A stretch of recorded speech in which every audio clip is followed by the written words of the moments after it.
danna subscribing sannan ka danna alamar ƙararrawar sanarwa domin ta haka ne za ka ringa samun labaranmu kai tsaye da zarar mun dora.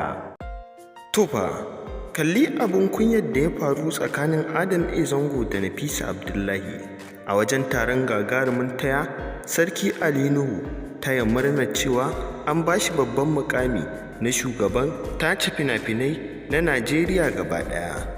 Kamar yadda a yanzu haka wannan mukamin ya yi matuƙar bawa jaruman Kannywood mamaki, haka zalika a yanzu haka duk wani jarumin Kannywood da ka sani tsoho da yaro ya halarci wajen wannan dinar. Hakan nesa Zango da Nafisa Abdullahi suka yi wani abu wanda ya bawa mutane mamaki. Haka zalika kuma jaruman sun daɗe ba su haɗu ba, inda tsohuwar soyayyarsu ta motsa. A yanzu haka ku biyo mu har ƙarshen bidiyon domin za ku ji cikakken rahoton da za mu kawo muku a yanzu da kuma bidiyon da za mu saka muku. Amma kafin nan muna roƙonka idan har ya kasance wannan shine shigowarka a channel ɗin nan ta farko, muna roƙonka da ka dangwala mana alamar subscribing. Sannan kada ka manta ka danna mana alamar ƙararrawar sanarwa domin ta haka ne za ka ringa samun labaranmu kai tsaye da zarar mun ɗora.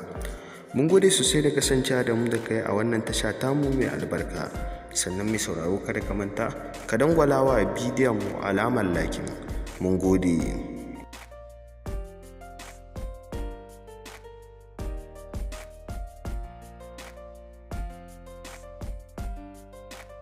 Tofa, labari da ɗumi-ɗuminsa.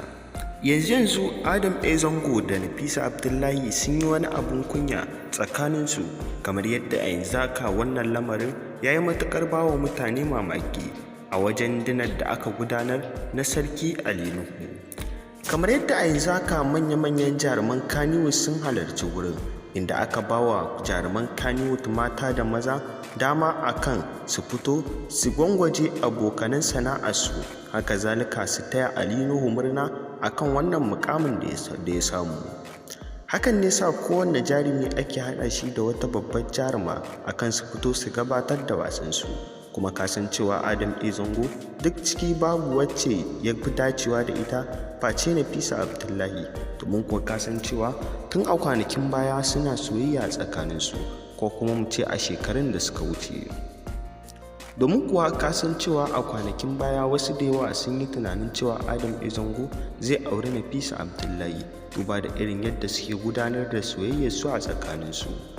Inda kuma maganar ta sanyi aka rasa mai shiga tsakanin jaruman, sai aka daina ganin su tare, sun daina fim, duk da ita Nafisa Abdullahi ba ta zama a ƙasar a yanzu haka. Amma kuma a yanzu haka sun haɗu a wajen dinar da aka gudanar ta AliNuhu. Kamar yadda aka tsara Zango da Nafisa Abdullahi za su gudanar da wasansu a gaban jarumai, inda aka kira Zango da Nafisa Abdullahi. Zango ya fito ya fara gabatar da wasansa, inda har ya kusan gamawa Nafisa bata fito ba. Hakan ne sa ya je ya kira Asma'u wakili, inda yana kiranta ita kuma sai ga Nafisa Abdullahi, inda ya ce ta koma, kamar yadda sai ya ce Nafisa Abdullahi ta tsaya su gudanar da wasa, inda suka tsaya suka yi wani kallo. A lokacin mutanen gurin sai da suka kwashe da ihu, kamar yadda duk wanda ya san Zango ya san shi ne da Nafisa Abdullahi. Ga wani ɗan gajeren bidiyo ka saurara ka tabbatar da cewa soyayyar da tana nema ta motsa tsakanin Zango da Nafisa. Ga Adamu ga Nafisa ga Rahama, wanda Rahama ita ma na ji a yau muna zuwa zaman mu da ita na ji ita ma akwai daɗin ta da na ji ya kutso wata wani guri ban san saboda tana buɗe min kalanda din na ce oh na ce an zai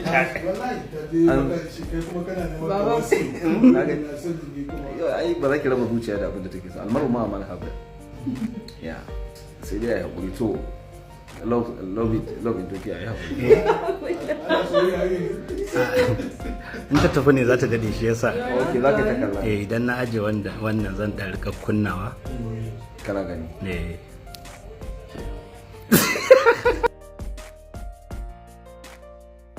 A yanzu haka mai sauraro mutane da yawa sun yi mamakin ganin yadda Zango da Nafisa Abdullahi suka nutsu suke bawa mutane nishaɗi, haka zalika kuma tsawon soyayyarsu take neman motsawa, kamar yadda a yanzu haka kowa yana cewa Zango da Nafisa Abdullahi sun yi matuƙar dacewa da juna. Kamar yadda a yanzu haka ka kalli wannan bidiyon na san cewa ka ji yadda Adam Zango ya bayyana cewa ya yi bidiyon ne domin ya ringa tunawa da jarumar, domin ko idan ta tafi za ta daɗe ne ba ta dawo ba, hakan ne sa ya mata bidiyo domin ya ajiye ya ringa kalla. Inda a yanzu haka wasu da yawa sun bayyana cewa gaskiya wannan maganar ta Adam Zango har zuciyarsa take, domin ko shi ma zai yi kewar jaruma Nafisa Abdullahi, ita ma dole za ta yi kewarsa.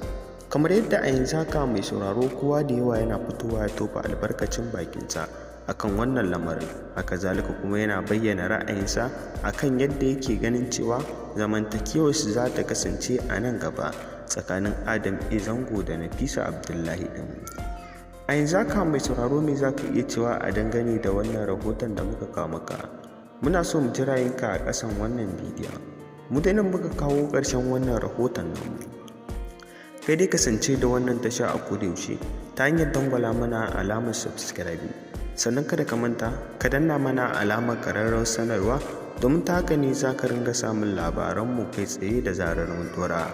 Mun gode sosai da kasancewa da mu da kai a wannan tasha tamu mai albarka.